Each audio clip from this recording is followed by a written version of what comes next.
नमस्कार मित्रों, आप सभी का हार्दिक स्वागत आज की करंट अफेयर्स की क्लास में। पवन सुमन, गुरु नौहर, गणेश सैनी, सीताराम यादव, बसंती छिंपा, ज्योति राजावत, आप सभी मित्रों का हार्दिक स्वागत। प्रेम नौखवाल, प्रियंका, अरे वॉइस बंद करो भाई, मैं कर लेता हूँ। पवन सुमन, गुरु नौहर,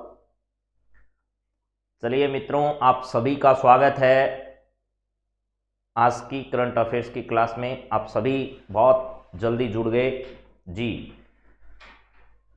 पीयूष, संगीता, आर.एस. पिंकेश, फ्रूटी, ज्योति, एस.आई. मंजूस, भारती, मीना, सभी को नमस्कार, गुड मॉर्निंग, राधे राधे। बात करेंगे कुछ महत्वपूर्ण खबरों के बारे में जिसकी पूरी पीडीएफ आपको सेंड कर दी गई है, लेकिन फिर भी कुछ बातें जो मैं आपको बता देता हूं। सबसे पहले 9 जनवरी को आपने अभी अभी वर्ष 1915 में जिस दिन गांधी जी दक्षिणी अफ्रीका से वापस भारत लौटे, उस दिन आपने प्रवासी भारतीय दिवस मनाया होगा। इसके बारे में आपको खबरें पता भी हैं और आप जानते भी हैं। तो ये पहली आपके सामने जो स्लाइड आ रही है वो क्या है कि प्रवासी भारतीय दिवस कब मनाया जाता है। तो ये सब आप लोग जानते हैं कि ये प्रवासी भारतीय दिवस जो है वो 9 जनवरी को मनाया जाता है, जिस दिन 1915 में गांधी जी दक्षिणी अफ्रीका से लौटे थे। वह दिवस जो है उसकी याद में 9 जनवरी को प्रवासी भारतीय दिवस जो है वो आपका मनाया जाना है। तो अभी आपके बारे में प्रत्येक वर्ष में प्रवासी भारतीय दिवस सम्मेलन भी आयोजित किया जाता है। दिल्ली में 9 से 11 जनवरी 2003 के बीच में पहला भारतीय जो दिवस है उसका आयोजन किया गया। प्रवासी भारतीय दिवस शुरू करने का श्रेय लक्ष्मी मल सिंघवी को जाता है। लक्ष्मी मल सिंघवी का संबंध जोधपुर से, जोधपुर के जाने माने वकील रहे हैं लक्ष्मी मल सिंघवी। लक्ष्मी मल सिंघवी जो हैं वो कहां के रहे हैं? जोधपुर के। इनको प्रवासी भारतीय दिवस जो है पहली बार मनाए जाने का श्रेय इनको जाता है। इनका संबंध कहां से रहा है? तो जोधपुर राजस्थान से रहा है। ये बात आपको ध्यान रखनी है। चलिए इसके बाद आगामी और बात करते हैं और कौन कौन सी बातें आपकी परीक्षा की दृष्टि से इंपॉर्टेंट हो सकती है। जी हाँ, बड़ा आपके सामने मैं बोल रहा हूं सारी बातें। तो यहां पहली बार मनाया कब गया? तो जनवरी 2003 में। 2003 में पहली बार इसको मनाया गया और जोधपुर के लक्ष्मी मल सिंघवी को इसका पूरा श्रेय जाता है। इसको मनाए जाने के पीछे जो है वो प्रत्येक 2 वर्ष में प्रवासी भारतीय दिवस सम्मेलन भी क्या किया जाता है? आयोजन किया जाता है। तो लास्ट प्रवासी भारतीय सम्मेलन जो है वो इस बार आयोजित नहीं किया गया। चलिए नेक्स्ट जरा देखिएगा अगला क्या है। एक इंपॉर्टेंट खबर आपके लिए यह है कि आगामी 26 तारीख जो आएगी दिसंबर की, अब इस वर्ष में 26 दिसंबर का जो दिन आएगा उस दिन भारत के प्रधानमंत्री ने यह घोषणा की है कि हम उसे किस रूप में मनाने जाएंगे। 26 दिसंबर को वीर बाल दिवस के रूप में हम उसे मनाएंगे। यहां लिख रहा हूं मैं 26 दिसंबर को। 26 दिसंबर को किस दिवस के रूप में मनाया जाएगा? वीर बाल दिवस के रूप में मनाया जाएगा। वीर बाल दिवस के रूप में उसे क्या किया जाएगा? अब मनाया जाएगा आगामी 26 दिसंबर को जो आएगा। इस दिन प्रधानमंत्री ने क्या किया है? इसकी घोषणा की है कि इस दिन इस दिवस को मनाया जाएगा। गुरु गोविंद सिंह जी की जयंती अभी जो मनाई गई, उस गुरु गोविंद सिंह की जयंती पर 26 दिसंबर को यह घोषणा की गई। आपको पता होगा गुरु गोविंद सिंह के 4 बेटे थे। 2 बेटों को जिंदा दीवार में चिनवा दिया गया था, ठीक है, औरंगजेब के द्वारा। और यहां पर गुरु गोविंद सिंह जी के 4 साहिबजादे जो थे, साहिबजादों का मतलब है उनके 4 प्रमुख बेटे, साहिबजादे जोरावर सिंह और साहिबजादे फतेह सिंह के लिए कुर्बानी जिन्होंने इस दिन दी थी, इसी उपलक्ष्य में वीर बाल दिवस इस वर्ष मनाया जाएगा। एक तो था जोरावर सिंह, क्या थे? जोरावर सिंह जोर से बोला, फतेह सिंह शोर से बोला। जोरावर सिंह, फतेह सिंह, ये 2 जो उनके साहिबजादे थे, उनकी याद में यह दिवस क्या किया जाएगा? मनाया जाएगा। कुल 4 साहिबजादों में से ये 2 साहिबजादे हैं। इनके बारे में हमें क्या करना है? ध्यान रखना है। जोरावर सिंह और फतेह सिंह की याद में यह दिवस क्या किया जाएगा? मनाया जाएगा। आपको पता है सिखों के 9वें गुरु का नाम था तेग बहादुर। क्या था? तेग बहादुर। ये हालांकि बात हमारी पहले हो चुकी है, लेकिन एक बार फिर बता देता हूं। 9वें गुरु का नाम तेग बहादुर था। इनको जहां पर मृत्यु दंड दिया गया था वो जगह थी दिल्ली, और उस जगह आजकल गुरुद्वारा बना हुआ है। उस गुरुद्वारे का नाम है शीशगंज गुरुद्वारा। क्या है? शीशगंज गुरुद्वारा उस जगह बना हुआ है। उसके बाद 10वें गुरु जो थे, वो 10वें गुरु कौन थे? तो गुरु गोविंद सिंह जो थे, गुरु गोविंद सिंह, वो 10वें गुरु गोविंद सिंह थे। इन्होंने औरंगजेब के पत्रों का फारसी भाषा में एक जो संकलन है वो तैयार किया, जिसका नाम था जफरनामा। क्या था? जफरनामा। और इन्हीं के बेटों को क्या कर दिया गया था? 2 बेटे जिनका नाम था जोरावर सिंह और फतेह सिंह, उनको जिंदा दीवार में चिनवा दिया गया था इनके द्वारा। तो जफरनामा किस भाषा में है? ये जफरनामा फारसी भाषा में पत्रों का एक क्या है? संकलन है, जो औरंगजेब के लिए किसके द्वारा तैयार किया गया था? गुरु गोविंद सिंह जी के द्वारा तैयार किया गया था। ये बात भी आपको क्या कर लेनी है? थोड़ी ध्यान रखनी है। लेकिन सबसे इंपॉर्टेंट सवाल है, 26 दिसंबर को कौन सा दिवस मनाया जाएगा? तो वीर बाल दिवस जो है वो मनाया जाएगा। तो आप सभी इस बात को भी क्या करिएगा? ध्यान में रखिएगा। ठीक है, चलिए यहां पर अगले बात आपके सामने है। देश में 100 नए सैनिक स्कूल अब खोले जाने प्रस्तावित किए हैं। देश के रक्षा मंत्री ने अभी ये घोषणा की है कि आगामी हम जल्द ही क्या करने वाले हैं, यहां पर देश में 100 नए सैनिक स्कूल खोलने की हम घोषणा करते हैं, और जल्द ही नए सैनिक स्कूल 100 खोले जाएंगे। ठीक है, चलिए अब जरा देखिएगा, यहां पर है देश में 100 नए सैनिक स्कूल खोले जाने की घोषणा हाल ही में किसने की है? रक्षा मंत्री राजनाथ सिंह जी ने यह घोषणा कर दी है कि हम जल्द ही इस प्रकार के क्या खोलने वाले हैं? स्कूल खोलने वाले हैं।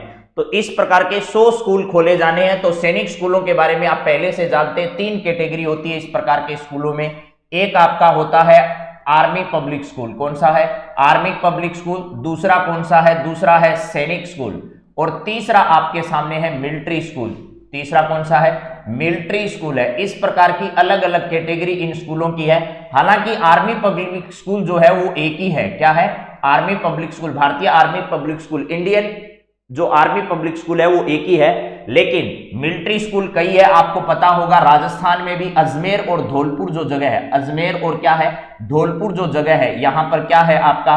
धौलपुर में मिलिट्री स्कूल है। और अभी सैनिक स्कूल सबसे नया राजस्थान में कहां पर खोला जा रहा है? तो अलवर जो जगह है, इस अलवर में राजस्थान का नवीनतम, राजस्थान का क्या है?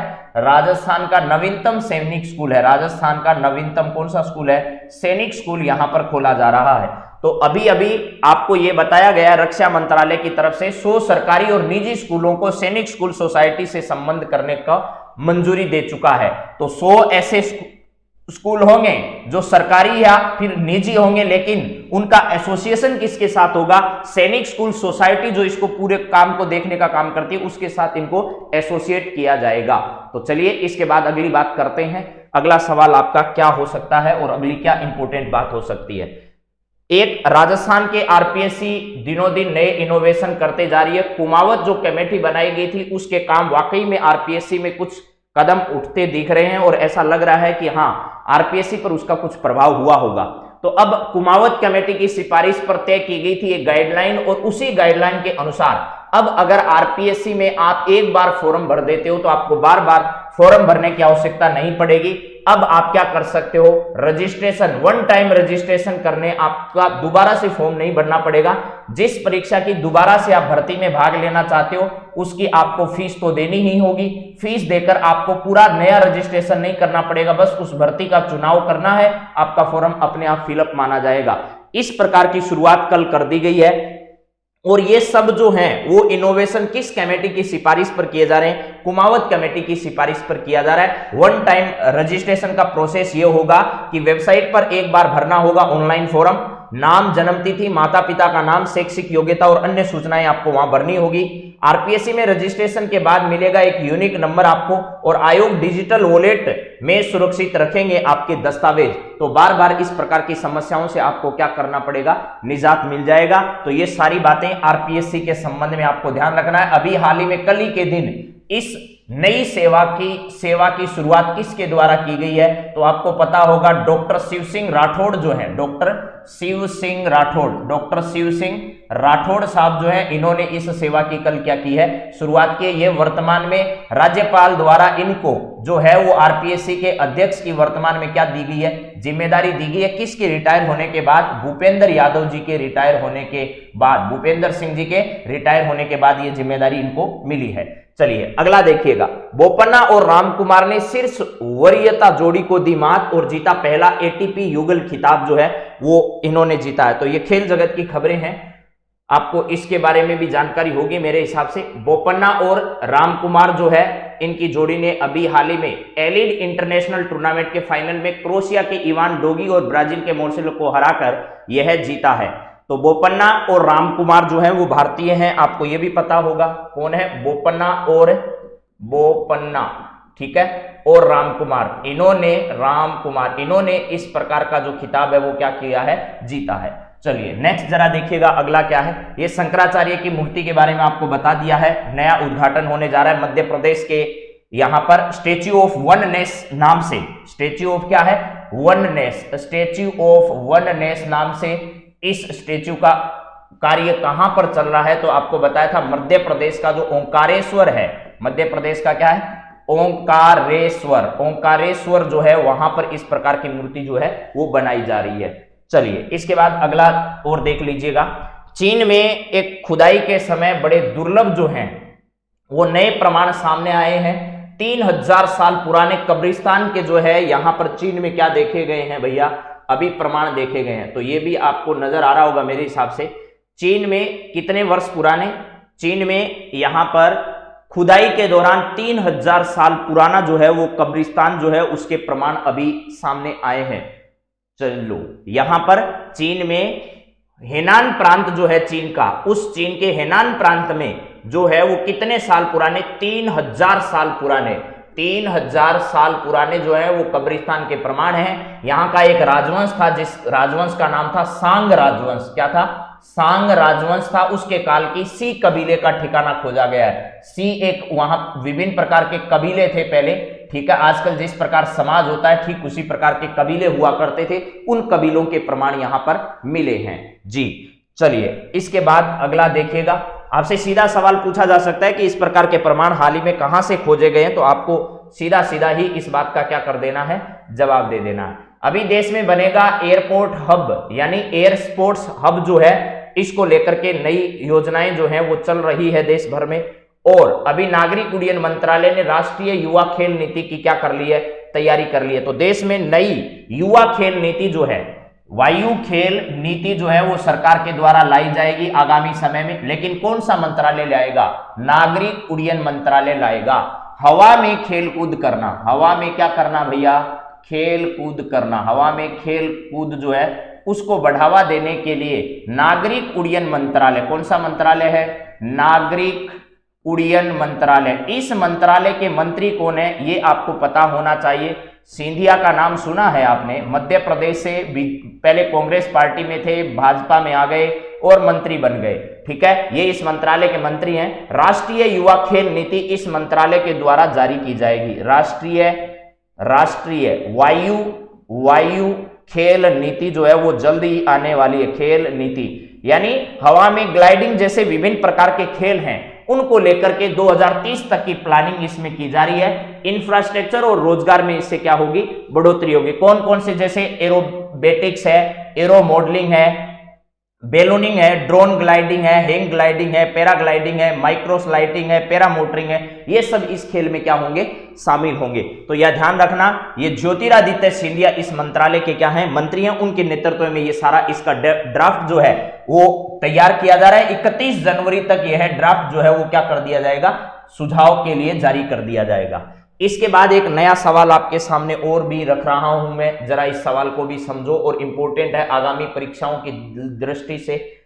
तो जरा इस सवाल को क्या समझना है जरा सुनिए। हमारे आरबीआई के पूर्व गवर्नर हैं, आरबीआई के पूर्व गवर्नर जिनका नाम है उर्जित पटेल। क्या नाम है भैया? उर्जित पटेल साहब नाम है इनका, ठीक है। इनको क्या किया गया है? 3 साल के लिए एशियन इंफ्रास्ट्रक्चर इन्वेस्टमेंट बैंक है एक, क्या है, एशियन इंफ्रास्ट्रक्चर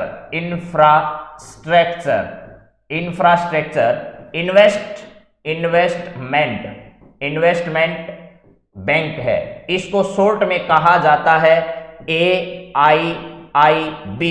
इस बैंक का क्या बनाया गया है, अभी हाल ही में उपाध्यक्ष बनाया गया है, उपाध्यक्ष इनको क्या किया गया है, बनाया गया है। तो यहां पर ये 2016 में आरबीआई के गवर्नर रहे थे, 24वें गवर्नर थे ये। कौन से गवर्नर थे आरबीआई के, 24वें गवर्नर के रूप में इन्होंने काम किया है। तो आपसे सीधा परीक्षा में पूछा जा सकता है कि आरबीआई के ऐसे पूर्व गवर्नर का नाम बताइए, ठीक है। उस गवर्नर में एशिया इंफ्रास्ट्रक्चर इन्वेस्टमेंट बैंक का क्या बनाया गया, अभी हाल ही में उपाध्यक्ष बनाया गया है। उस व्यक्ति का आप क्या बताइए, नाम बताइए। तो ये सारी जानकारियां मैंने आपके साथ डिटेल से शेयर कर दी है, आप बाकी वहां पर पढ़ सकते हैं, लेकिन हमने आपसे इस पर चर्चा की है, तो इसका मतलब सवाल बहुत इंपॉर्टेंट है। कार्यकाल कितना होगा, 3 साल का इनका कार्यकाल रहने वाला है। आरबीआई के पूर्व गवर्नर हैं उर्जित पटेल साहब, और ये मुख्यालय कहां है इसका तो ध्यान रखना, चीन का जो बीजिंग है ना, चीन का क्या है, बीजिंग है, ये चीन के बीजिंग में इसका मुख्यालय है। अब भारत के उर्जित पटेल का जो नया एड्रेस है वो कहां बनने जा रहा है, बीजिंग में बनने जा रहा है। इस बैंक के इन्हें उपाध्यक्ष के पद पर क्या किया गया है, चुना गया है। चलिए इसके बाद अगली बात करते हैं हम लोग। अगला आपके सामने भारत कौशल प्रतियोगिता जो है उसका आयोजन किया जा रहा है, और मैंने ये कहा था इस प्रतियोगिता का आयोजन आपका कहां किया जा रहा है, दिल्ली में किया जा रहा है। भारत कौशल प्रतियोगिता जो है, इंडिया स्किल, इसके बारे में बात हुई थी। इंडिया स्किल जो है, इस प्रतियोगिता का आयोजन कहां हो रहा है, नई दिल्ली में। फिर इंटरनेशनल स्किल जो प्रतियोगिता है उसका आयोजन चीन में किया जाएगा। चलिए नेक्स्ट जरा देखिएगा और क्या है। ये रामदेवरा का प्रसाद डाक के जरिए पहुंचेगा घर घर, ये भी एक नई खबर है, लेकिन परीक्षा की दृष्टि से इंपॉर्टेंट नहीं है, ये मैं पहले ही आपको बता देता हूं। राजस्थान की जितनी भी खबर आज आपके सामने मैं रखने जा रहा हूं, उनमें से कौन कौन सी परीक्षा की दृष्टि से लिहाज से इंपॉर्टेंट है उन पर मैं पहले ही बता दूंगा। हालांकि खबर आई तो मैंने आपके सामने रख दिया है कि सालासर हनुमान मंदिर और देशनों का करणी माता मंदिर भी है अब कतार में। कतार में का मतलब पहली बार रामदेवरा से इसकी शुरुआत की जा रही है। रामदेवरा जो है आपको पता होगा, रामदेवरा कहां पर है, जैसलमेर में है। कहां पर है, जैसलमेर में रामदेव जी का प्रसिद्ध मंदिर है। और रामदेव जी के बारे में तो जितनी बातें करेंगे उतना कम है, 1 घंटे करते रहो। डाक विभाग के साथ इन्होंने क्या किया है, डाक विभाग के साथ एमओयू किया है, एमओयू किया है। इस एमओयू के माध्यम से अब आपको प्रसाद के लिए वहां नहीं जाना पड़ेगा, प्लस रामदेव जी की जो भभूति है, भभूति, इसके लिए भी आपको कतार में खड़े होने की जरूरत नहीं है। डाक विभाग आपके घर तक इसको क्या कर देगा, पहुंचा देगा, ठीक है। 101 रुपए इसके लागत आएंगे, और इसमें आप 10 पैकेट तक मंगवा सकते हो, 10 पैकेट तक आप मंगा सकते हो। 101 रुपए की लागत जो है वो आपकी इसमें आने वाली है। तो रामदेव जी का प्रसाद आपके घर घर तक पहुंचेगा। अभी तक उत्तर प्रदेश के 2, मध्य प्रदेश व जम्मू कश्मीर के 1-1 और दक्षिणी भारत के 2 मंदिरों का प्रसाद मंगवा सकते हैं घर बैठे। यानी ऐसा नहीं है कि पूरे देश भर में पहली बार हो रहा है, लेकिन ये राजस्थान में पहली बार है। क्या है, राजस्थान में ऐसा इनोवेशन पहली बार होने जा रहा है, राजस्थान में पहली बार है। इससे पहले मध्य प्रदेश में, उत्तर प्रदेश में, जम्मू कश्मीर में और दक्षिणी भारत में इस प्रकार का काम जो है वो पहले से चल रहा है। तो यहां पर रामदेवरा आप जरूर ध्यान रखिएगा, लेकिन परीक्षा में इस तरीके के सवाल नहीं पूछे जाते हैं, ये आपको ध्यान रखना है। रामदेवरा राज्य का पहला मंदिर जिसका प्रसाद डाकघर के जरिए पहुंचेगा आपके घर घर तक। इसके बाद है 2 महत्वपूर्ण खेल जगत की कुछ खबरें हैं, वो भी पढ़ देता हूं। उसके बाद मैं आपके सामने सवाल कराने वाला हूं और आपको उन सवालों के जवाब देने हैं। तो जरा देखिएगा इसमें क्या है। ख्वाहिश शर्मा ने जीता स्वर्ण पदक। पश्चिमी बंगाल के हावड़ा में संपन्न ओपन एयर जो वेपन शूटिंग है उसमें सीकर की ख्वाहिश शर्मा जो है, कहां की है, ख्वाहिश शर्मा का संबंध है सीकर से, और सीकर आता है शेखावाटी का, सिरमौर जिला सीकर। यहां की क्या है, ख्वाहिश शर्मा है। इस ख्वाहिश शर्मा ने शूटिंग में क्या जीता है भैया, स्वर्ण पदक जीता है। स्वर्ण पदक इन्होंने क्या किया है, हासिल किया है। 10 मीटर एयर राइफल्स जो प्रतियोगिता है उसमें इसका आयोजन कहां किया गया, तो पश्चिमी बंगाल जो है, उस पश्चिमी बंगाल के हावड़ा में इसका क्या किया गया, हावड़ा में इसका आयोजन किया गया। बस इतनी ही खबर आपके लिहाज से इंपॉर्टेंट है। थोड़ा करंट अफेयर्स पढ़ें तो परीक्षा में भी किस तरीके के सवाल पूछे जाते हैं इस पर भी आपका थोड़ा ध्यान रहना चाहिए। इसके बाद है रैंकिंग बैडमिंटन में जोधपुर के संस्कार सारस्वत ने जीता गोल्ड मेडल। तो ये संस्कार जो है सारस्वत है, इन्होंने कौन सी प्रतियोगिता में जीता, इस प्रतियोगिता का आयोजन भी कहां किया गया ये भी जरा सुन लीजिएगा। जोधपुर के रहने वाले हैं संस्कार सारस्वत, संस्कार सारस्वत, ये कहां के रहने वाले हैं, सारस्वत, ये रहने वाले हैं भाई साहब जोधपुर के, कहां से, जोधपुर के रहने वाले हैं। इन्होंने किस प्रतियोगिता में स्वर्ण पदक जीता है, इन्होंने स्वर्ण पदक जीता किस में है, यह जूनियर रैंकिंग बैडमिंटन चैंपियनशिप है, जूनियर वर्ग की प्रतियोगिता है, जूनियर वर्ग की प्रतियोगिता है, किसकी प्रतियोगिता है, बैडमिंटन की प्रतियोगिता है, बैडमिंटन की प्रतियोगिता है। इस प्रतियोगिता का आयोजन कहां किया गया, तो इस प्रतियोगिता का आयोजन पंचकुला हरियाणा में किया गया, पंचकुला हरियाणा में किया गया, पंचकुला हरियाणा में इस प्रतियोगिता का आयोजन किया, जिसमें जोधपुर के संस्कार सारस्वत ने बैडमिंटन की इस जूनियर प्रतियोगिता में जो है वो क्या किया है, अपना स्थान बनाया है और स्वर्ण पदक इस प्रतियोगिता में इन्होंने हासिल किया है। चलिए, इसके बाद आपको कल मैं बता चुका हूं, हालांकि एक बार फिर मैं बता देता हूं, आपके घर में 60 वर्ष से अधिक बूढ़े अगर कोई व्यक्ति हैं, ठीक है, उनको कोई गंभीर बीमारी नहीं है, तो आप उसे अवश्य प्रिकॉशन डोज जो है वो जरूर लगवा दें। इसके अलावा आप में भी अगर कोई द्वितीय डोज, 2 डोज अभी तक नहीं ली है, वो भी अपनी दोनों डोज पूरी लगवा लें भैया, क्योंकि अब महामारी वापस इस देश में अपने पांव पसार रही है।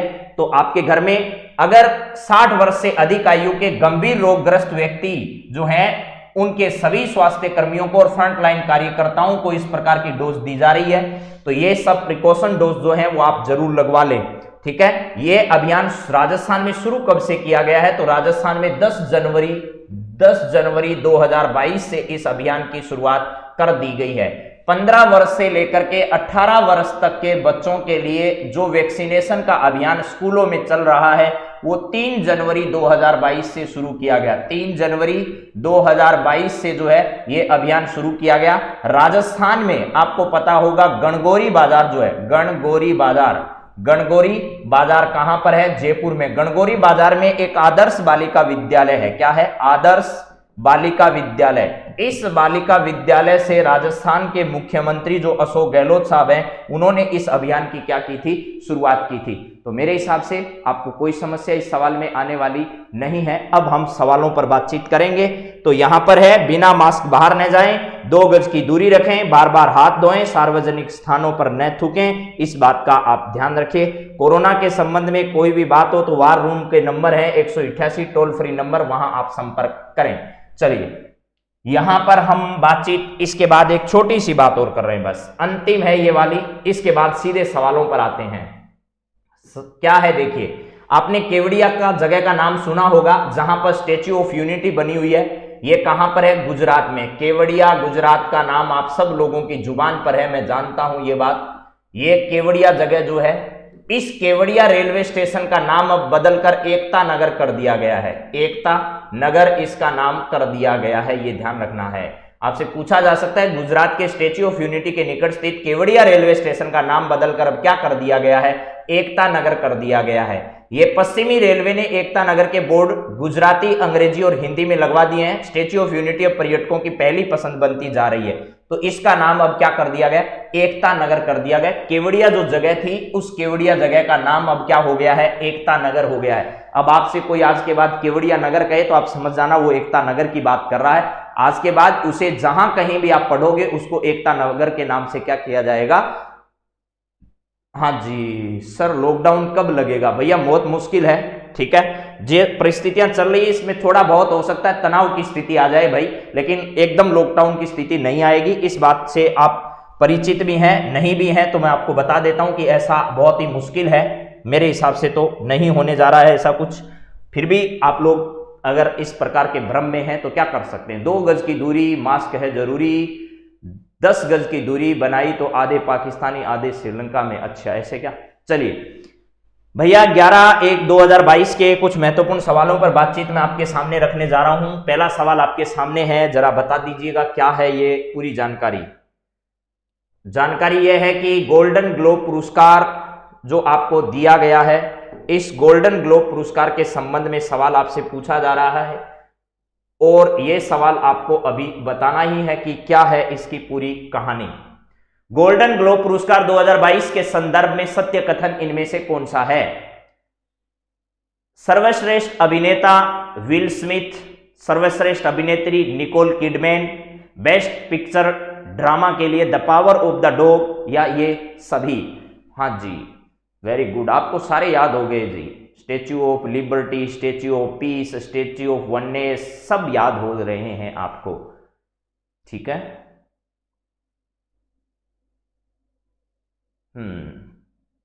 चलिए, यहां पर गोल्डन ग्लोब पुरस्कार 2022 के संदर्भ में इनमें से कौन सा सही है ये जरा बताइएगा। सर्वश्रेष्ठ अभिनेता का पुरस्कार जो है वो विल स्मिथ को दिया गया है। सर्वश्रेष्ठ अभिनेत्री का पुरस्कार निकोल किडमैन को दिया गया है। यह भी विश्व भर का एक बड़ा पुरस्कार है, तो जरूर इसको ध्यान रखिएगा, आपसे परीक्षा में पूछे जा सकते हैं इस पर सवाल। तो दो ही आप लोग याद कर लीजिए, एक तो बेस्ट अभिनेता और एक बेस्ट अभिनेत्री कौन है, विल स्मिथ और निकोल किडमैन है। यानी पिक्चर का याद करो तो ड्रामा पिक्चर का याद कर लो, अलग अलग पिक्चर के अलग अलग नाम है। The power of the dog के नाम से इस पिक्चर फिल्म को जाना गया है। तो इसका सही जवाब जो है वो ये सभी उत्तर आपके क्या हैं, सही हैं। यहां पर ये बातें आप लोग ध्यान रखिएगा। सर्वश्रेष्ठ अभिनेता, सर्वश्रेष्ठ अभिनेत्री, यानी अभिनेता जो है वो विल स्मिथ है और निकोल किडमैन है जो, ठीक है, किडमैन ये आपका क्या है, मैन है, वो अभिनेत्री है, ध्यान रखना। मैन जो है वो क्या है, अभिनेत्री है, और ये विल स्मिथ जो है उसको अभिनेता के तौर पर दिया गया। The power of the dog है, कुत्ते पर एक ड्रामा फिल्म बनाई गई है, इसके लिए क्या दिया गया है, इसे बेस्ट फिल्म जो ड्रामा क्षेत्र की है उसके लिए पुरस्कृत किया गया है। चलिए अगला सवाल जरा देखिएगा क्या है। इसी तरीके का सवाल जो है वो आपके सामने रखा गया है यहां पर भी, और इस सवाल को जरा बता दीजिएगा। सवाल यह है कि हॉलीवुड फॉरेन प्रेस एसोसिएशन द्वारा ये गोल्डन ग्लोब पुरस्कार प्रदान किए जाते हैं। वर्ष 2022 में इनका कौन सा संस्करण जो है वो हाल ही में प्रकाशित किया गया या इस पुरस्कारों को दिया गया? अभी जो मैंने आपको गोल्डन ग्लोब पुरस्कार बताए हैं ये बहुत चर्चा में रहे हैं और विवादास्पद भी रहे हैं। क्या रहे हैं?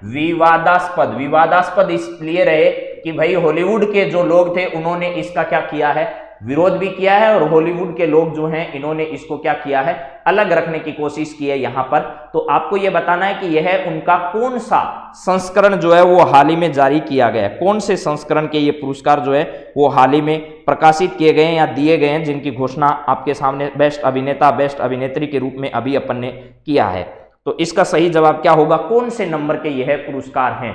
तो गोल्डन ग्लोब पुरस्कार जो हैं वो ये 79वें नंबर के हैं। कितने नंबर के? 79वां संस्करण जो है वो इनका रहा है, संस्करण इनका रहा है, और खूब विवादास्पद रहा है। तो दो बातें तो आप जरूर याद रखिएगा। बेस्ट अभिनेता किसको दिया गया? अभिनेता, बेस्ट अभिनेता जो है वो स्मिथ को दिया गया है। बेस्ट अभिनेत्री का पुरस्कार किसे दिया गया? अभिनेत्री का पुरस्कार किसे दिया गया? तो मैंने आपको बता दिया, किडमैन जो है, इतना यहां याद कर लोगे तो भी बहुत है, किडमैन को दिया गया। और ड्रामा फिल्म का जो पुरस्कार है वो किसको दिया गया? डॉग पर बनी एक पिक्चर फिल्म है उसको दिया गया। ये ड्रामा पिक्चर के क्षेत्र में दिया गया। यह 2022 के पुरस्कार हैं और इनका कौन सा संस्करण है? 79वां संस्करण आपके सामने है। अगला सवाल, 10 जनवरी को विश्व हिंदी दिवस मनाया जाता है। इसको मनाने की शुरुआत 10 जनवरी 2006 से किस प्रधानमंत्री द्वारा की गई थी? ये आपका सवाल है और सवाल का जवाब भी आपको ही क्या करना है, देना है। तो बताइए भैया क्या होगा? अरे बताइए भैया, क्या हम आपसे इस सवाल के उत्तर की अपेक्षा कर सकते हैं? और आप बता भी सकते हैं, मुझे ये पूरी जानकारी है इस बात की कि आप सब जानते हैं 10 जनवरी को क्या किया जाता है। एक तो है 10 जनवरी, एक है 14 सितंबर, 2 दिन। 10 जनवरी को क्या मनाया जाता है? विश्व हिंदी दिवस मनाया जाता है, विश्व हिंदी दिवस मनाया जाता है। और 14 सितंबर जब आएगा, 14 सितंबर, उस दिन हम क्या बनाएंगे? 14 सितंबर को राष्ट्रीय हिंदी दिवस मनाएंगे। राष्ट्रीय हिंदी दिवस के रूप में उसे क्या किया जाता है? हिंदी दिवस के रूप में मनाया जाता है। आप लोग ये सब बातें जानते हैं, ठीक है। 14 सितंबर को राष्ट्रीय और 10 जनवरी को कौन सा? विश्व हिंदी दिवस मनाया जाता है, हिंदी दिवस मनाया जाता है। तो हिंदी हमारी मातृभाषा है, हिंदी ही है जिसने पूरी दुनिया को अपने मोह के जाल में जकड़ रखा है। तो आप जरा बताइएगा, ठीक है, कि इसका सही जवाब क्या है। कौन से ऐसे प्रधानमंत्री हैं जिनके द्वारा पहली बार 2006 में इस प्रकार के दिवस को मनाने की शुरुआत की गई थी, उस प्रधानमंत्री का नाम आपको बताना है। ठीक है, उस प्रधानमंत्री का नाम आपको बताना है। क्या होगा? क्या अटल बिहारी वाजपेयी सही है? हिंदी के पुरोधा इनको कहें तो कोई दिक्कत नहीं होगी, हिंदी के महान कवियों में नाम आता है अटल बिहारी वाजपेयी का। ठीक है, इसके बाद है मनमोहन सिंह, नरेंद्र मोदी, नरसिम्हा राव। इनमें से कौन सा सही जवाब है? तो आपको सीधा सीधा तो मैंने उत्तर दे ही रखा है, मैंने तो ऐसे ही सवाल पूछ लिया जानकारी के लिए। 10 जनवरी 2006 का जब वर्ष था, उस समय देश के प्रधानमंत्री कौन थे? अगर यही आपको पता है तो आपको पता चल जाएगा। तो भैया 10 वर्ष तो होने जा रहे हैं प्रधानमंत्री नरेंद्र मोदी जी को। ठीक है, मोदी जी को 10 वर्ष होने जा रहे हैं। इससे पहले 10 वर्ष जो है वो मनमोहन जी जो है वो देश के प्रधानमंत्री रहे। तो मेरे हिसाब से 2006 में देश के प्रधानमंत्री मनमोहन सिंह जी थे। तो आपका सही जवाब मनमोहन सिंह जी हैं। मनमोहन सिंह जी के समय पहली बार विश्व हिंदी दिवस 2006 से मनाने की क्या की गई थी? शुरुआत की गई थी, ये ध्यान रखना है। मनमोहन सिंह जी के समय ऐसा किया गया था। और हिंदी सम्मेलन का भी आयोजन किया जाता है। 10 जनवरी 1975 को पहली बार क्या किया गया था? हिंदी जो सम्मेलन है उस सम्मेलन का आयोजन नागपुर में किया गया था। यह भी आपको ध्यान होना चाहिए। कहां पर? नागपुर महाराष्ट्र में। नागपुर महाराष्ट्र जो है यहां पर सम्मेलन का आयोजन किया गया, महाराष्ट्र। लेकिन वो सम्मेलन कोई पूछे नहीं पूछे, लेकिन हिंदी दिवस पहली बार विश्व हिंदी दिवस मनाने की शुरुआत भारत में 10 जनवरी 2006 से की गई थी मनमोहन सिंह जी के नेतृत्व में। ठीक है, हाँ जी। चलिए अगला सवाल जरा देखिएगा क्या है आपके सामने। ये गुरु गोविंद सिंह जी के प्रकाश पर्व पर प्रधानमंत्री ने किस दिन वीर बाल दिवस के रूप में मनाए जाने की घोषणा की है? तो गुरु गोविंद सिंह के प्रकाश वर्ष पर यह घोषणा अभी हाल ही में प्रधानमंत्री नरेंद्र मोदी जी ने की है। और मोदी जी ने घोषणा यह कर दी कि भैया अब आने वाले प्रत्येक किस दिन हम क्या मनाने वाले हैं। तो इस भाई साहब ने 2 दिन लिखे हैं, एक 26 सितंबर लिखा है, एक 26 दिसंबर लिखा है, एक 10 जनवरी लिखा है, एक 8 जनवरी लिखा है। तो 10 जनवरी को तो क्या किया गया आपको पता है, प्रिकॉशन जो डोज दी जा रही है उसकी शुरुआत की गई है 2022 से। ठीक है, इसमें 8 जनवरी नहीं है। 26 सितंबर जो है इस दिन आपको पता है विश्व ओजोन डे मनाया जाता है, विश्व ओजोन दिवस मनाया जाता है। विश्व ओजोन दिवस जो है, ओजोन दिवस जो है वो क्या किया जाता है? मनाया जाता है। ओजोन जो है वो आपको पता है ऑक्सीजन के 3 परमाणुओं से मिलकर बनी है, O3 जिसको अपन कहते हैं। यह है हमारी जो पराबैंगनी विकिरणें जो आती है, पराबैंगनी विकिरणें, उन पराबैंगनी विकिरणों से हमारी क्या करती है? रक्षा करने का काम करती है, क्योंकि इन किरणों के माध्यम से त्वचा संबंधी और विभिन्न प्रकार के ऐसे रोग जो है वो होते हैं। तो इस बात को भी ध्यान रखिएगा। 26 दिसंबर का वो दिन है जिस दिन जोरावर सिंह जोर से बोला, फतेह सिंह शोर से बोला। क्या बोला? भारत माता की जय। यहां जोरावर सिंह और किसके याद में? फतेह सिंह की याद में, फतेह सिंह की याद में क्या किया जाएगा? प्रतिवर्ष ये मनाया जाएगा। ये दोनों कौन हैं? तो ये ध्यान रखना, गुरु गोविंद सिंह के 2 साहिबजादे हैं। गुरु गोविंद सिंह जी के 2 साहिबजादे हैं। इनका नाम जरूर याद रखना, इतिहास इनको कभी भूल नहीं सकता। जोरावर सिंह जोर से बोला, फतेह सिंह शोर से बोला। तो ये पूरी कहानी आपको पता है। तो गुरु गोविंद सिंह जी के प्रकाश वर्ष पर प्रधानमंत्री ने इस प्रकार के दिवस को मनाए जाने की अभी हाल ही में क्या कर दी है? घोषणा। दिवस क्या नाम क्या है? वीर बाल दिवस के रूप में उसे मनाया जाएगा। तो आगामी परीक्षाओं की दृष्टि से बहुत इंपॉर्टेंट सवाल जो है वो ये हो जाएगा। तो जिंदा दीवार में चिनवा दिया गया था किसके द्वारा? जेब के द्वारा। कौन सी जेब के द्वारा? औरंगजेब के द्वारा। औरंगजेब खुद मरा और औरंगजेब को कहां ले जाकर डाला गया, कहां दफनाया गया? तो दौलताबाद जो है वहां दौलताबाद जगह पर इसे दफनाया गया। ठीक है, यहां पर यह बात ध्यान रखना। बुरहानुद्दीन जो थे उनके पास में, बुरहानुद्दीन की जो दरगाह है, बुरहानुद्दीन की जो दरगाह है उनके पास इसको दफनाया गया था। ये ध्यान रखिएगा। और मुगलों की अगर राजधानियों की अपन बात करें, औरंगजेब ऐसा शासक था जिसका 2 बार राज्याभिषेक हुआ था। आपको यह भी पता होगा, 2 बार इसका क्या हुआ था? राज्याभिषेक हुआ था। राज्याभिषेक कितनी बार हुआ? 2 बार इसका हुआ। मुगलों की राजधानियों की अपन बात करें तो सबसे पहले मुगलों की राजधानी हुआ करती थी आगरा। ठीक है, यहां पर मुगलों की। उसके बाद फतेहपुर सिकरी, फतेहपुर क्या है? फतेहपुर सिकरी, ये भी मुगलों की क्या रही? राजधानी रही। इसके बाद मुगलों की राजधानी बनी लाहौर। लाहौर के बाद में वापस दिल्ली, कहां आगरा आ गई राजधानी, कहां पर आगरा, आगरा के बाद राजधानी आ गई दिल्ली, ठीक है। और दिल्ली के बाद जो है वो आपको एक ध्यान रखना है कि एक जगह थी बुरहानपुर, ये बुरहानपुर जगह भी आपको क्या करना है, ध्यान रखना है, ठीक है। हाँ जी, तो ये मुगलों की राजधानियों का क्रम पूछा जा सकता है परीक्षाओं में, आगरा, फतेहपुर सीकरी, लाहौर, आगरा, दिल्ली। दिल्ली का नाम ही क्या है, बुरहानपुर जगह जो है वो आपको ध्यान रखनी है। यहां पर आगे एक जगह लिख लीजिएगा आप, बुरहानपुर, बुरहानपुर, बुरहानपुर जो है जगह है दिल्ली में ही, वहां पर आपको ये सब ध्यान रखना है, ठीक है। एक मध्य प्रदेश में जगह है ओरछा, जो बुंदेलों का मुख्य गढ़ मानी जाती थी। बुंदेलों ने भी औरंगजेब को खूब जो है वो छकाया था, यानी पूरी टक्कर इन्होंने दी थी। चलिए इसके बाद अगले सवाल पर हम क्या करते हैं, बात करते हैं।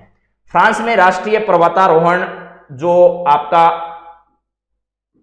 पर्वतारोहण को लेकर इस प्रकार की बात की जा रही है, उस पर हम लोग बात करते हैं। फ्रांस में क्या होने जा रहा है, राष्ट्रीय पर्वतारोहण और संबंध खेल संस्थान, जिसका नाम निमस है, द्वारा आयोजित भारत के पहले बहुआयामी साहसी खेल अभियान को हरी झंडी हाल ही में किसके द्वारा दिखाई गई है, यह आपको बताना है। फ्रांस में राष्ट्रीय पर्वतारोहण एवं संबंध खेल संस्थान, राष्ट्रीय खेल पर्वतारोहण और संबंध खेल संस्थान को ही अंग्रेजी में निमस बोला जाता है। ये इसी का शॉर्ट फॉर्म आपके सामने लिखा है, ठीक है। हाँ जी, चलिए, वेरी गुड। चलो इसके बाद ओरछा, यहां पर आपके सामने है राष्ट्रीय पर्वतारोहण संबंध खेल संस्थान, कहां है, निमस, आयोजित भारत के पहले बहुआयामी साहसी खेल अभियान को हरी झंडी दिखाकर अभी हाल ही में किसने इसका हौसला अफजाई की है। ऐसा खेल अभियान जो है वो बड़ा साहसी खेल अभियान है। इस साहसी खेल अभियान को हरी झंडी अभी हाल ही में किसने दिखाई है। नरेंद्र मोदी जी ने ऐसा कुछ नहीं किया, अमित शाह जी ने भी नहीं किया। ये दोनों लोग वर्तमान में तो एक मुद्दे पर जो है वो चुनाव का मुद्दा है, जिसमें पंजाब मुख्य है, पंजाब के अलावा उत्तर प्रदेश है, उत्तर प्रदेश के अलावा आपका गोवा है, गोवा के अलावा आपका मणिपुर है, ठीक है, मणिपुर के अलावा आपका त्रिपुरा है। ये ऐसे राज्य हैं जहां पर क्या होने जा रहे हैं, विधानसभा के चुनाव होने जा रहे हैं, विधानसभा चुनाव। इन विधानसभा के चुनावों को लेकर के इनकी रणनीतियां बन रही है। तो यहां पर राजनाथ सिंह जी आपका सही जवाब है। नितिन गडकरी हमारे परिवहन एवं राजमार्ग मंत्री हैं, परिवहन एवं क्या है, परिवहन एवं रोजगार मंत्रालय, रोजगार मंत्रालय किन के पास है, तो ये मंत्रालय नितिन गडकरी जी के पास में है। चलिए इसका सही जवाब आपका क्या है, रक्षा मंत्री राजनाथ सिंह जी ने, क्या है, रक्षा मंत्री राजनाथ सिंह जी ने अभी हाल ही में फ्रांस में राष्ट्रीय पर्वतारोहण और संबंध खेल संस्थान के द्वारा आयोजित होने वाले भारत के पहले बहुआयामी साहसी खेल अभियान की हरी झंडी दिखाकर उसकी क्या की है, शुरुआत की है। सबसे ज्यादा यहां पर यह बात आपको बताई, उत्तर प्रदेश में जो चुनाव होने जा रहे हैं वो कुल 7 चरणों में चुनाव होंगे। कितने चरणों में, 7 चरणों में उत्तर प्रदेश के चुनाव होने वाले हैं। इसके अलावा मैंने एक बात आपको और भी बताई थी कि इनमें से एक स्टेट ऐसा है जिसके 2 बार क्या होने हैं, 2 चरणों में चुनाव होने हैं। इसके अलावा सभी के 1 चरणों में चुनाव होने हैं। तो ऐसा राज्य इनमें से कौन सा है जिसके 2 चरणों में चुनाव होने हैं, उस राज्य का नाम बताइए। कल की सुबह की क्लास में हम बातचीत करके आए हैं। उसके अलावा सभी राज्यों के चुनाव जो हैं वो 1-1 चरणों में होने वाले हैं। इन सभी राज्यों की विधानसभा की सीटें भी कल की क्लास में आपके सामने मैंने रिवीजन की थी, ठीक है। हाँ जी, चलिए क्या लिख दिया, त्रिपुरा लिख दिया। यहां पर उत्तराखंड है भाई, सही बात है। यहां पर क्या है, यूके है, यूपी और यूके है, यूपी और क्या है, यूके है। तो उत्तराखंड है, त्रिपुरा नहीं। त्रिपुरा की तो प्रधानमंत्री मोदी अभी यात्रा करके आए थे। वहां पर वीर जो हवाई अड्डा है उसके नए टर्मिनल का क्या किया था, इन्होंने उद्घाटन किया था। तो त्रिपुरा का तो दौरा किया था प्रधानमंत्री ने, लेकिन चुनाव कहां पर है, उत्तराखंड में है। उत्तराखंड जो राज्य है यहां पर कितने चरणों में आपके क्या होने हैं, चुनाव होने हैं, ये भी आपको क्या करना है, ध्यान रखना है। तो यहां पर क्या है, उत्तराखंड सही है, इसकी जगह त्रिपुरा की जगह, त्रिपुरा नहीं है क्योंकि त्रिपुरा का दौरा किया था। यहां का जो अगरतला हवाई अड्डा है, अगरतला हवाई अड्डा, उस अगरतले हवाई अड्डे पर एक नए टर्मिनल का यहां पर क्या किया गया था, उद्घाटन किया गया था, ठीक है। तो ये राज्य हैं जहां पर विधानसभा के क्या होने हैं, चुनाव होने हैं। चलिए अगले सवाल पर हम बात करते हैं। अगला सवाल आपका है, निर्भया कड़ी अभियान का संबंध किस राज्य क्षेत्र से है, यह आपको देखना है। यहां है निर्भया कड़ी अभियान जो है, इस अभियान का संबंध किस राज्य क्षेत्र से है, यह बताइए जरा। बोलो जी, क्या होगा इसका सही जवाब और क्या हमें इस पर बातचीत करनी है। देखिएगा, आपके सामने लिखा गया निर्भया कड़ी अभियान का संबंध किस राज्य क्षेत्र से है। निर्भया कड़ी अभियान का संबंध किस राज्य क्षेत्र से है, किस राज्य क्षेत्र से है। एक ऐसा राज्य क्षेत्र है जिसने अभी हाल ही में इस प्रकार के अभियान की क्या की है, शुरुआत की है। इसमें सेल्फ डिफेंस जो है, स्वयं रक्षा के गुण, स्वयं रक्षा जैसे गुणों को लेकर विकसित करने के लिए इस प्रकार का एक स्पेशल अभियान जो है वो क्या किया गया है, शुरू किया गया है। उस राज्य में जो सरकार है वो किसकी है, तो बीजू जनता दल की है। ये कई बार मैं आपको बता चुका हूं, बीजू जनता दल की यहां क्या है, सरकार है। यहां पर नवीन पटनायक जो है, नवीन क्या है, पटनायक, यहां के पटनायक साहब जो हैं वो यहां के सीएम हैं। इसके अलावा भुवनेश्वर, भुवनेश्वर यहां की क्या है, राजधानी है। भुवनेश्वर जो है वो आपको ध्यान रखना है, स्मार्ट सिटी योजना के तहत शामिल किया जाने वाला पहला शहर जो है वो है। इसमें 100 शहर क्या है, शामिल हैं। 100 शहर स्मार्ट सिटी योजना में शामिल हैं। प्रति वर्ष 1000 करोड़ रुपए की राशि जो है इनको क्या की जाती है, प्रदान की जाती है। तो उड़ीसा ऐसा राज्य है जिसने अभी हाल ही में निर्भया कड़ी अभियान जो है वो क्या किया है, शुरुआत की है। तो आंध्र प्रदेश नहीं है, पश्चिमी बंगाल नहीं है, बिहार नहीं है।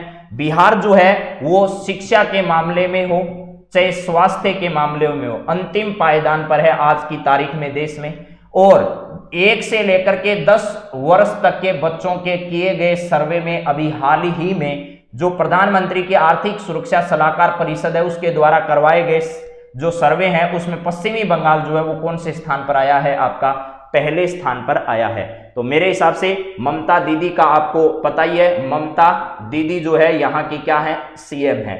ठीक है, यहां पर जो आपके नीतीश कुमार जी हैं, बाबू नीतीश कुमार जी को कोरोना हो गया कल। नीतीश कुमार जी यहाँ के क्या हैं, सीएम है बिहार में। ठीक है, जदयू का नाम आपने सुना होगा, जनता दल यूनाइटेड जो है उसकी नेतृत्व करने वाले हैं।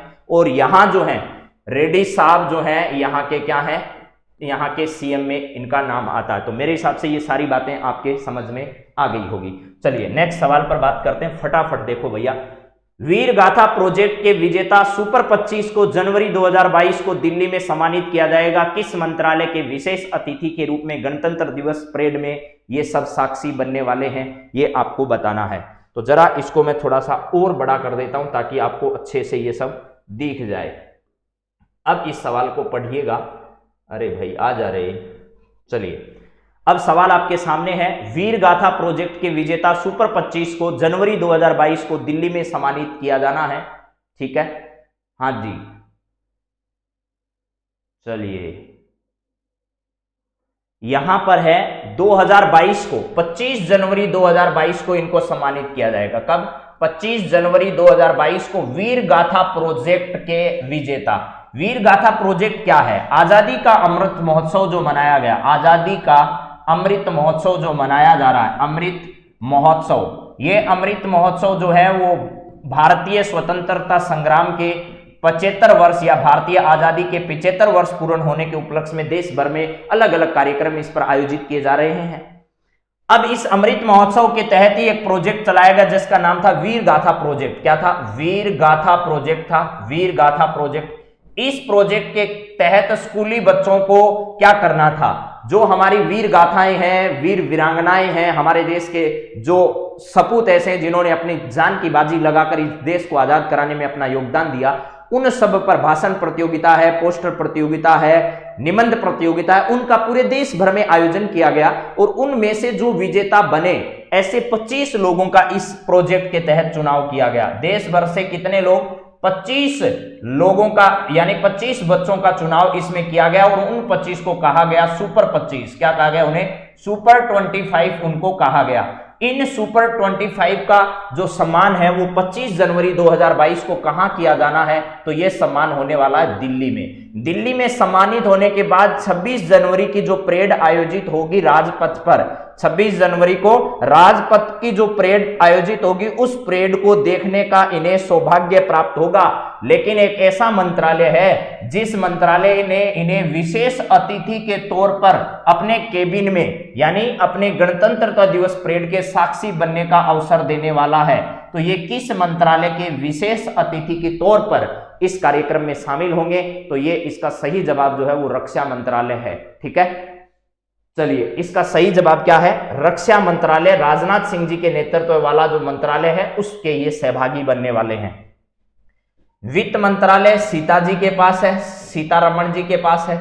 इसके अलावा गृह मंत्रालय जो है वो अमित भाई साहब के पास है, अमित शाह जी इस मंत्रालय के मंत्री हैं। युवा एवं खेल मंत्रालय के मंत्री जो हैं वो अनुराग ठाकुर हैं। और आपको पता होगा भैया 12 तारीख से लेकर के 12 जनवरी से, आज कितनी जनवरी है? 11 जनवरी। कल कितनी जनवरी है? 12 जनवरी। 12 जनवरी से पुडुचेरी के अंतर्गत क्या होने वाला है आपको पता है? जो युवा महोत्सव है उस युवा महोत्सव का उद्घाटन कौन करने वाले हैं? ठीक है, इस पुडुचेरी के अंतर्गत शामिल जो हमारे प्रधानमंत्री हैं वो इसका उद्घाटन कल करने वाले हैं। ये भी बात आपको ध्यान रखनी है। तो आपको यह भी ध्यान होना चाहिए कि पुडुचेरी जो क्षेत्र है, ये पुडुचेरी क्षेत्र किसके अधीन रहा है, ये कितने इलाकों में फैला हुआ है, ये भी सवाल अभी परीक्षा में पूछा जा चुका है। तो आपको भारत का मैप याद है तो उसके बारे में पता होगा। माहे, करिकाल, ये सब जो है येनम, ये क्षेत्रों से मिलकर जो है वो हमारा क्या बना हुआ है? पुडुचेरी बना हुआ है। किसके नियंत्रण क्षेत्र में रहा है? फ्रांस के नियंत्रण में रहा है या पुर्तगाल के नियंत्रण में रहा है? भारत ने इसको कब आजाद करवाया? ये सारी जानकारियां भी आपके पास रहनी ही चाहिए इसके संबंध में। तो अभी हम आगे बढ़ते हैं। तो चलिए अगला सवाल आपके सामने, उद्योग संवर्धन एवं आंतरिक व्यापार विभाग, उससे जुड़ा हुआ सवाल है। आज समय काफी हमने इतने सवालों में लिया है तो अब थोड़ी बात जल्दी जल्दी हमें करनी होगी। समय को ध्यान में रखते हुए आपका पहला सवाल है ये वाला, देखिए 8वां। उद्योग संवर्धन एवं आंतरिक व्यापार विभाग द्वारा पहला स्टार्टअप इंडिया नवाचार सप्ताह का आयोजन कब से कब तक किया जा रहा है? कई सवाल एक साथ आ गए इसमें। पहला स्टार्टअप इंडिया नवाचार सप्ताह मनाया जा रहा है। पहली बात तो ये ध्यान रखना है, पहला स्टार्टअप इंडिया नवाचार सप्ताह है ये। जिनको भी स्टार्टअप, नया स्टार्टअप शुरू करना, नया स्टार्टअप का मतलब है ऐसा काम होना चाहिए जो नया हो। नए का मतलब इस प्रकार का काम पहले किसी ने किया नहीं हो। सरकार स्टार्टअप पर बहुत ज्यादा जोर दे रही है, जिसमें स्टार्टअप इंडिया है, स्टैंड अप इंडिया है, ये सारे जो है वो यहां पर इसमें ध्यान रखना है। ठीक है, पुर्तगालियों ने तो हमें तंबाकू का सेवन सिखाया था, लेकिन पुर्तगाली आपका इसका सही जवाब नहीं होगा मेरे दोस्तों। वो एक बार पुनर्विचार आपको करना है, उस पर बातचीत करेंगे। उद्योग संवर्धन एवं आंतरिक व्यापार विभाग द्वारा, कौन सा विभाग है? उद्योग संवर्धन विभाग है, आंतरिक व्यापार विभाग आपका है। तो उद्योग मंत्री वर्तमान में कौन है केंद्र सरकार में? पहला आपका सवाल है। आपने कभी पीयूष गोयल साहब का नाम सुना है? पीयूष गोयल, इनके पास कौन सा मंत्रालय है जरा बताइएगा मुझे। पीयूष गोयल साहब के पास पहला स्टार्टअप इंडिया नवाचार सप्ताह का आयोजन इनके द्वारा किया जा रहा है। लेकिन आपको तो यह बताना है कि यह सप्ताह कब से कब तक मनाया जाना है इसको लेकर के। तो देखिए 8 से लेकर के 15 जनवरी जो है वो आपका सही जवाब नहीं है। 15 से 22 जनवरी भी सही जवाब नहीं है। 9 से 17 जनवरी भी सही जवाब नहीं है। इसका सही जवाब जो है वो 10 से लेकर के 16 जनवरी तक बनाया जाएगा। 10 जनवरी से लेकर कब तक? 10 जनवरी से लेकर के 16 जनवरी तक इसका आयोजन किया जा रहा है। किस मंत्रालय के द्वारा? उद्योग संवर्धन विभाग के द्वारा। उद्योग संवर्धन और आंतरिक व्यापार विभाग जो है उसके द्वारा इसका आयोजन किया जा रहा है। चलिए इसका सही जवाब आपको पता चल गया। 10 से लेकर के 16 जनवरी सही जवाब है। अगला सवाल देखो, एशियाई अवसंरचना निवेश बैंक AIIB, इसके बारे में अभी अभी हमने बात की है और आपको पता भी चल गया होगा मैं किस सवाल के बारे में बातचीत कर रहा हूं, अभी जो मैंने पहले पढ़ा दिया है। एशियाई अवसंरचना बैंक है आपका।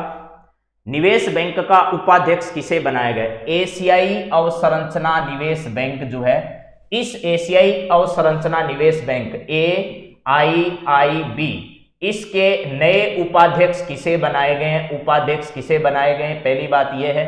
उसके बाद इनका कार्यकाल जो है वो 3 वर्ष का रहने वाला है। इसका मुख्यालय जो है वो कहां पर है? बीजिंग, चीन के अंतर्गत है। बीजिंग कहां पर है?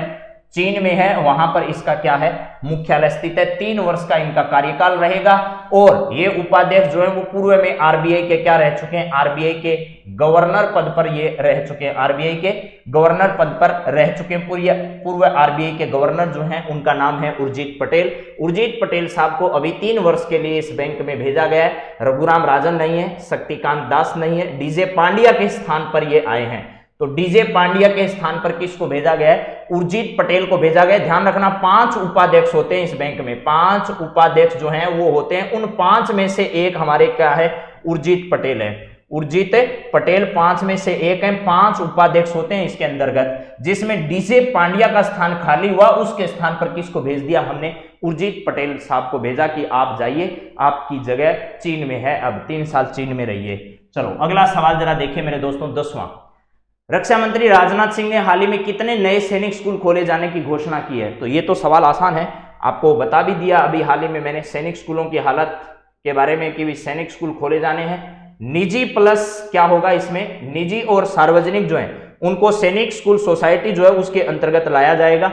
और रक्षा मंत्री ने घोषणा कर दी है हाल ही में कि भैया हम इतने सैनिक स्कूल जो है वो खोलने वाले हैं और सीधे सीधे हमारे नियंत्रण में वो स्कूल रहने वाले हैं, चाहे उनमें सरकारी हो, क्या हो, उनमें सरकारी हो या फिर उनके साथ साथ क्या हो, निजी हो। उनको किस नियंत्रण में लाया जाएगा, रक्षा विभाग के नियंत्रण में उसे लाया जाएगा। तो 50 नहीं है, 150 नहीं है, 75 नहीं है, इसका सही जवाब क्या है, 100 इस प्रकार के विद्यालय खोले जाने प्रस्तावित हैं। ठीक है, 100 विद्यालय जो है वो इस प्रकार के क्या किए जाएंगे, खोले जाएंगे। और आपको ये भी मैं लगातार बता रहा हूं राजस्थान में मिलिट्री स्कूल के संबंध में कि भैया ध्यान रखना, एक कहां पर है, धौलपुर में है, एक कहां पर है, धौलपुर में है, और एक आपका कहां पर है, अजमेर में। अजमेर में पहले स्थापित हुई, धौलपुर में बाद में स्थापित हुई। नवीनतम सैनिक स्कूल राजस्थान में कहां पर है, तो राजस्थान में अलवर जो है यहां पर नवीनतम सैनिक स्कूल खोली गई है। चलिए अगला सवाल जरा देखिएगा क्या है। राजस्थान से पहला सवाल है। हालांकि आज राजस्थान से मैं जितने भी सवाल पूछ रहा हूं तो मैं एग्जाम की कैटेगरी के हिसाब से बात करूं तो आज के सवालों में एक भी सवाल ऐसा नहीं है जो राजस्थान का है और वो परीक्षा में आने लायक है। ठीक है, लेकिन फिर भी थोड़ा थोड़ा आपके सामने मैं रिवीजन कर देता हूं। राज्य का पहला मंदिर कौन सा है जिसने डाक विभाग के साथ प्रसाद वितरण हेतु MOU किया है, ऐसे मंदिर का नाम बताना है। खाटू श्याम जी का जो मंदिर है वो सीकर में है, ध्यान रखना कहां पर है, सीकर में है। सालासर बालाजी का जो मंदिर है वो चूरू में है। ठीक है, और इसके अलावा रामदेवरा का जो मंदिर है वो कहां पर है, जैसलमेर में है, जैसलमेर में है। और जीन माता का जो मंदिर है वो भी कहां पर है, सीकर में है। तो इसका सही जवाब जो है वो आपका क्या है, रामदेवरा का जो मंदिर है वो जैसलमेर में स्थित है। और रामदेव जी जो हैं वो आपको पता है यहां पर कौन सा नृत्य किया जाता है, 13 ताली नृत्य महिलाएं करती हैं। और रामदेव जी जो है इनकी फड़ भी बाची जाती है। रामदेव जी कवि भी थे। रामदेव जी के बारे में तो राजस्थान का बच्चा बच्चा परिचित है और आप तो बहुत कुछ जानते हैं।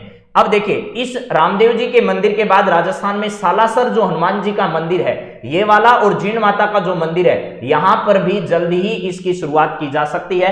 101 रुपए का प्रसाद आपको इसमें मिलने वाला है, प्लस अधिकतम आप एक साथ 10 पैकेट जो है वो आप क्या कर सकते हैं, मंगवा सकते हैं। 10 पैकेट जो है वो आप मंगवा सकते हैं। चलिए अगले सवाल पर बात करेंगे। अगला सवाल है, देश के 2 प्रोजेक्ट दिल्ली मुंबई एक्सप्रेसवे, ये भी न्यूज़पेपर की खबर आपके सामने मैं रख रहा हूं, जरा देख ही लीजिएगा इसको, क्या है ये पूरी खबर। ठीक है, लेकिन इतना ज्यादा कोई खतरनाक सवाल है नहीं। देश के 2 प्रोजेक्ट दिल्ली मुंबई एक्सप्रेसवे और जामनगर अमृतसर इकोनॉमिक कॉरिडोर को जोड़ने के लिए राज्य के किन 2 स्थानों को मध्य ग्रीनफील्ड 6 लेन हाईवे बनाया जाएगा। 6 लेन हाईवे जो है वो वर्तमान में आपको पता है राजस्थान में 1 एक्सप्रेसवे है मात्र। राजस्थान में कितने एक्सप्रेसवे हैं अगर ये पूछा जाए, एक्सप्रेसवे की बात अगर की जाए तो राजस्थान में केवल मात्र 1 एक्सप्रेसवे है। राजस्थान में एक्सप्रेसवे कितने हैं, तो 1 मात्र एक्सप्रेसवे राजस्थान में है। अभी ग्रीनफील्ड 6 लेन हाईवे जो है वो कहां से कहां तक के स्थानों को जोड़ने वाला है। एक तो आपको ध्यान रखना है जामनगर से अमृतसर, और एक आपका दिल्ली मुंबई DMIC जो है उसके तहत इन 2 स्थानों को जोड़ा जाएगा। तो इसका सही जवाब जोधपुर मारवाड़ तो औद्योगिक क्षेत्र है, ये वाला नहीं है इसमें। जयपुर दौसा भी नहीं है। इसके अलावा कुसखेड़ा निमराना वाला भी औद्योगिक क्षेत्र है, निवेश क्षेत्र है। तो यहां पर पंचभद्रा से लेकर के लालसोट, पंचभद्रा कहां पर है और लालसोट कहां पर है, तो ये लालसोट कहां पर है, दौसा में है। ठीक है। इन दोनों स्थानों को आपको क्या किया जाएगा, पंचभद्रा बाड़मेर वाला, पंचभद्रा बाड़मेर में जहां रिफाइनरी लग रही है और ये रिफाइनरी BS6 आधारित है, ध्यान रखना BS6 आधारित देश की एकमात्र रिफाइनरी है, देश की क्या है, देश की एकमात्र BS6 आधारित जो रिफाइनरी है वो राजस्थान के कहां पर बनी हुई है, तो ये राजस्थान के यहां पंचभद्रा बाड़मेर में बनी हुई है। चलिए नेक्स्ट सवाल जरा देखिएगा, अगला क्या है, हाल ही में किस बैंक ने परिवर्तन प्रोजेक्ट के तहत प्रदेश के 29 सरकारी स्कूलों में स्मार्ट क्लासरूम शुरू किए हैं। तो बैंक भी खूब सहयोग कर रहा है, सरकार भी खूब सहयोग कर रही है, लेकिन सरकार के आपको पता है कंप्यूटर सरकार ने शुरू किए थे, स्कूलों में कंप्यूटर को पड़े पड़े जो है वो खराब हो गए, लेकिन वो बच्चों को नहीं दिखाते हैं, ऐसी हालत है, ठीक है। ये खुद मैंने देखा है भैया कि स्कूल में कंप्यूटर खराब भले ही हो जाए लेकिन उस कंप्यूटर रूम में बच्चे नहीं जाने चाहिए। तो हाल ही में किस बैंक में परिवर्तन प्रोजेक्ट के तहत प्रदेश के 29 सरकारी स्कूलों में क्या किया जाना है, स्मार्ट क्लासरूम स्थापित किए जाने हैं। स्मार्ट क्लासरूम का मतलब यही है, ऐसा एक पैनल होगा, उस पैनल के माध्यम से इंटरनेट की सुविधा उसके अंतर्गत होगी, टीचर पढ़ाएगा, उसमें रिकॉर्डिंग की सुविधा होगी, ये सब जो है वो यहां पर तैयार रहेंगे। तो इसका सही जवाब क्या होगा, किस बैंक ने ऐसा 29 स्कूलों में परिवर्तन प्रोजेक्ट चलाने के लिए, परिवर्तन प्रोजेक्ट चलाकर क्या किया है, इन स्कूलों में 29 स्कूलों में स्मार्ट जो क्लासरूम है, स्मार्ट क्लासरूम जो है, इस स्मार्ट क्लासरूम का जो कंसेप्ट है, क्लासरूम का जो कंसेप्ट है वो लागू करने के बारे में विचार किया है। SBI नहीं होगा मेरे मित्रों, इसका सही जवाब BOB नहीं होगा, ICICI बैंक नहीं होगा, HDFC बैंक इसका होगा सही जवाब। आज की तारीख में अगर आपसे पूछा जाए कि सार्वजनिक क्षेत्र के बैंक कितने हैं, सार्वजनिक क्षेत्र के बैंक कितने हैं, तो आप क्या जवाब दोगे, मुझे जल्दी बताइए, ठीक है। और ये SBI जो बैंक है ये भी सार्वजनिक क्षेत्र के बैंक में शामिल है। तो ध्यान रखना मेरे मित्रों, 11 बैंक तो हैं जो राष्ट्रीयकरण के बाद बैंक बने हैं, वो +1 आपका SBI है। इन टोटल मिलाकर 11 + 1 यानी टोटल कितने हो गए, 12। ये 12 बैंक आज की तारीख में सार्वजनिक क्षेत्र के बैंक हैं, इस बात को ध्यान रखें। परीक्षा में ये सवाल आए जरूरी नहीं है, लेकिन परीक्षा में जिस तरीके के सवाल आपसे पूछे जा सकते हैं वो सब मैं आपके सामने लिख दे रहा हूं। सार्वजनिक क्षेत्र के बैंक कितने हैं, तो 11 + 1 मिलकर टोटल कितने हो गए, 12 बैंक हो गए। ये SBI जो है, ये सरकार ने SBI बैंक को रिजर्व बैंक से खरीदा था। किस बैंक से, RBI से, यानी रिजर्व बैंक से किसने खरीद लिया था, इसे सरकार ने खरीद लिया था, सरकार ने इसे खरीद लिया था, ये बात आपको पता होनी चाहिए। BOB bank, bank of Baroda जो है, इसका भी विलय कर दिया गया था पहले, लेकिन BOB वर्तमान में बैंक ऑफ बड़ौदा जो है उसके नाम से जाना जाता है। तो ये सारी बातें आपको ध्यान रखनी है। चलिए नेक्स्ट बात करते हैं, अगला सवाल, प्रदेश में किस शिक्षण संस्थान के टेक्नोलॉजी पार्क में जौहरी सेंटर ऑफ एक्सीलेंसी के सेंटर का उद्घाटन अभी हाल ही में किया गया है। तो ये तो बहुत आसान सा सवाल है, लेकिन इस तरीके के सवाल जो हैं वो अगर पूछे जाते हैं, संभावना कम है, लेकिन फिर भी अगर आपसे पूछा जाए तो आपको क्या जवाब देना है, जरा देख लीजिएगा। प्रदेश के किस शिक्षण संस्थान के टेक्नोलॉजी पार्क में जौहरी सेंटर ऑफ एक्सीलेंस के सेंटर का उद्घाटन हाल ही में किया गया है। टेक्नोलॉजी पार्क जो है वो बनाया गया है इस शिक्षण संस्थान में, यहां पर एक्सीलेंसी सेंटर जो है उसकी स्थापना की जा रही है। RTU कोटा नहीं है इसका सही जवाब, MNIT जयपुर नहीं है, Malviya national institute of technology इसका पूरा नाम है, और राजस्थान टेक्निकल यूनिवर्सिटी इसका पूरा नाम है, MBM विश्वविद्यालय जोधपुर भी नहीं है। इसका सही जवाब जो है वो IIT जोधपुर है। IIT जोधपुर में ही क्या किया जा रहा है, जौहरी सेंटर ऑफ एक्सीलेंसी सेंटर का हाल ही में क्या किया गया है, उद्घाटन किया गया है। तो IIT जोधपुर इसका सही जवाब है, ना कि MNIT है, ये इसका सही जवाब है। अगला 15वां सवाल देखिए मेरे मित्रों क्या है, पंचकुला में आयोजित ऑल इंडिया अंडर 17 बैडमिंटन का खिताब प्रदेश के किस खिलाड़ी ने जीता है। तो आज की क्लास के शुरुआती दौर में ही हम इस सवाल पर बातचीत कर चुके हैं, फिर भी एक बार दोबारा देख लीजिएगा आप लोग, क्या होगा इसका भी जवाब आपको मैं दे ही देता हूं। चलिए यहां पर आपके सामने जो लिखा गया है उसका जवाब भी सुन लीजिएगा। पंचकुला में आयोजित ऑल इंडिया अंडर 17 बैडमिंटन का खिताब प्रदेश के किस खिलाड़ी ने जीता है। तो मैंने कहा था ये खिलाड़ी कहां से संबंधित है, देखिए लक्ष्य सेन नहीं है, नूर शेख नहीं है, के श्रीकांत नहीं। के श्रीकांत पिछले दिनों चर्चा में आए थे, आपको पता होगा। संस्कार सारस्वत जो है ये इसका क्या होगा, सही जवाब होगा। संस्कार सारस्वत इसका सही जवाब है। कहां से संबंधित है और प्रतियोगिता का आयोजन कहां किया गया, पंचकुला में आयोजित किया गया। ऑल इंडिया अंडर 17 बैडमिंटन खिताब प्रतियोगिता में इन्होंने क्या किया, हासिल किया था। इस पर हमारी बातचीत जो है वो हुई थी, आपको अगर पता हो तो। ठीक है, अभी रख देते हैं आपके सामने, ये वाली बात भी जरा देख लो। यहां आ नहीं रहा होगा, कोई बात नहीं। इस पर हमने बातचीत क्लास में कर ली है थोड़ी देर पहले ही। यहां पर देखते हैं, अभी आपके सामने आ जाएगी ये सारी बात।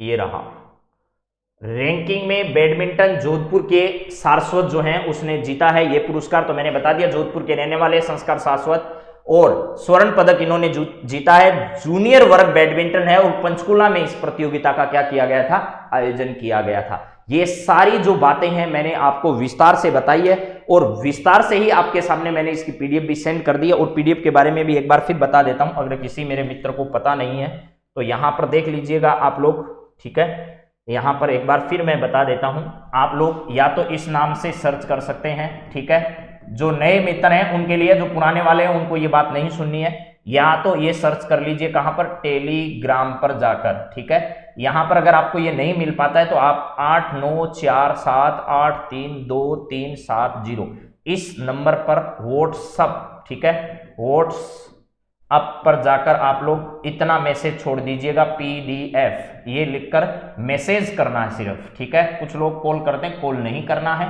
मैसेज आप लोग यहां पर कर दीजिए। आपको इसकी PDF का टेलीग्राम लिंक मिलेगा, उसको ज्वाइन करते ही आपको यहां पर क्या मिल जाएगी, PDF मिल जाएगी।